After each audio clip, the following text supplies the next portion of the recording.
Lisa Thompson, a decorated Iraq War veteran, had dedicated years of her life serving her country with honor. In her youth, her patriotism and courage had made her a hero on the battlefield, but when she returned home, she wasn't met with the warmth and gratitude she had hoped for. Instead, she faced nothing but disappointment. Her husband was an alcoholic who constantly pressured her to bring money into the household. His degrading words and emotional abuse wore Lisa down over time, but she endured in silence. Each day, however, the situation grew more unbearable. Her children had turned their backs on her, unable to forgive her for leaving them to serve in the war. What was once her family had now become a source of deep loneliness and pain. On top of this, Lisa was battling health issues caused by a bullet wound she had sustained during the war. Chronic pain made it impossible for her to work, and she could no longer cope with the relentless demands and emotional abuse at home. Eventually, she made the heartbreaking decision to leave her home.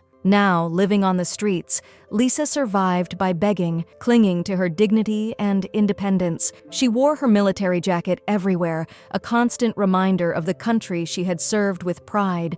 But instead of respect, the world around her chose to ignore her sacrifices. One day, Lisa sat on a street corner, trying to gather the strength to keep going, when a group of young men approached her. One of them mockingly offered her some money. "Hey, entertain us! That's how you earn your keep, right?" he sneered.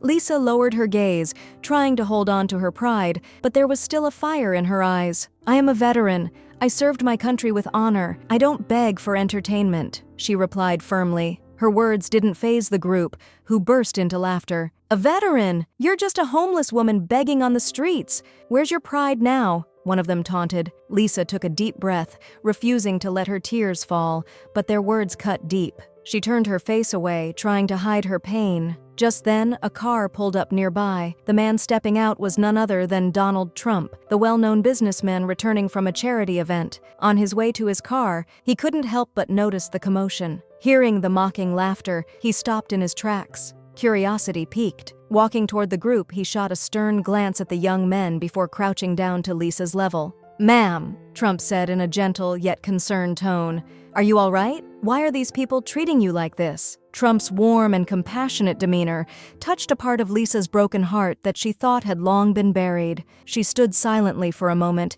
taking a deep breath before lowering her head. "Mr. Trump," she began, her voice frail yet determined, "I'm Lisa Thompson. I'm a veteran who served my country in Iraq, but the battles I fought on the battlefield were easier than the ones I faced when I returned home." Trump studied her face, reading the mix of pain and pride etched into her expression. "Please, Lisa, continue. I want to hear your story," he said gently. Lisa glanced at the ground as she spoke. "In Iraq, I was proud to serve my country, but when I came home, I realized the war hadn't ended. It had just changed. My husband, he told me the war didn't hurt the country.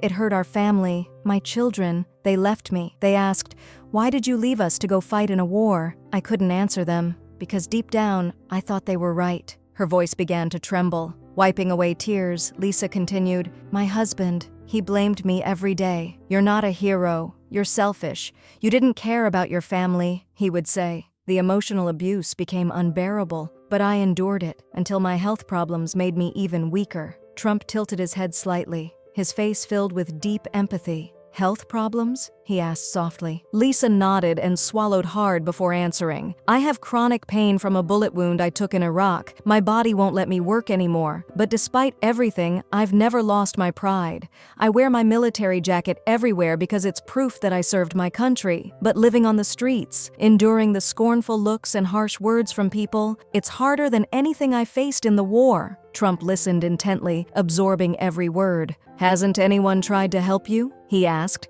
his voice tinged with sorrow. Lisa let out a bitter smile and shook her head. "Mr. Trump, no one takes a homeless veteran seriously. People offer me money, but only if I entertain them. Just now, a group of young men laughed at me and said, 'Make us laugh and earn your money.' But I'm a soldier. I won't beg for entertainment. They don't understand that." Trump's eyebrows furrowed, and his eyes filled with determination. "That is unacceptable," he said firmly. "You are one of this country's heroes. No one has the right to treat you like this. Leaving you in this state is a disgrace to all of us." Lisa raised her head and looked directly at Trump. "Mr. Trump," she said, her voice breaking, "to be honest, I never liked you. I didn't vote for you. But today, meeting you like this, it's shown me how wrong I was. You're not who I thought you were. You're a genuine person." Trump gave her a small, sincere smile and placed a reassuring hand on her shoulder. "Lisa, what you've said means a lot to me, but right now, we need to focus on helping you. Please come with me. I want to help." Lisa hesitated at first, but then nodded, trusting in Trump's sincerity. "Thank you, Mr. Trump. For the first time in years, I feel like I'm not alone," she said, tears streaming down her face. Trump, moved by her words, resolved to restore the dignity and hope of this remarkable woman. Trump welcomed Lisa into his car and took her to his home. He arranged for a warm meal and clean clothes, offering her a sense of comfort she hadn't felt in years. As Lisa sat down at the dinner table, her eyes welled up with tears. "Mr. Trump, this feels like a miracle," she said, her voice trembling with gratitude.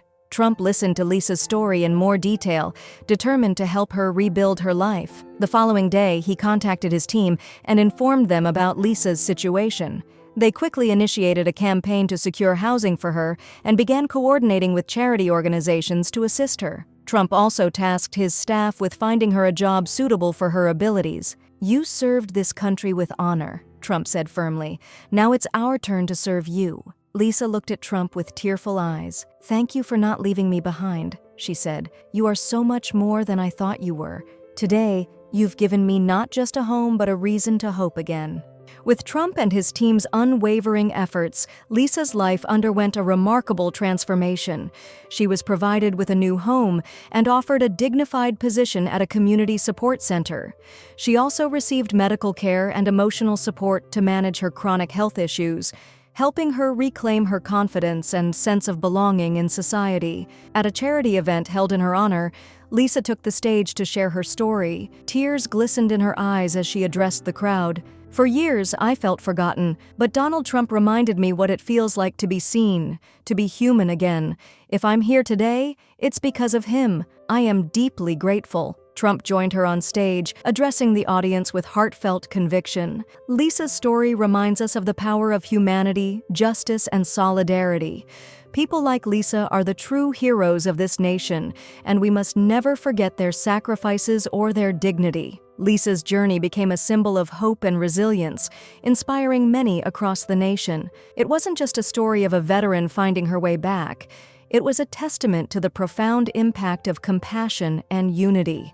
With her honor restored, Lisa faced the future with newfound courage and hope. If this story touched your heart, help us share Lisa's voice with the world. Like this video, leave a comment, and subscribe to our channel. Together, we can build a better, more compassionate world.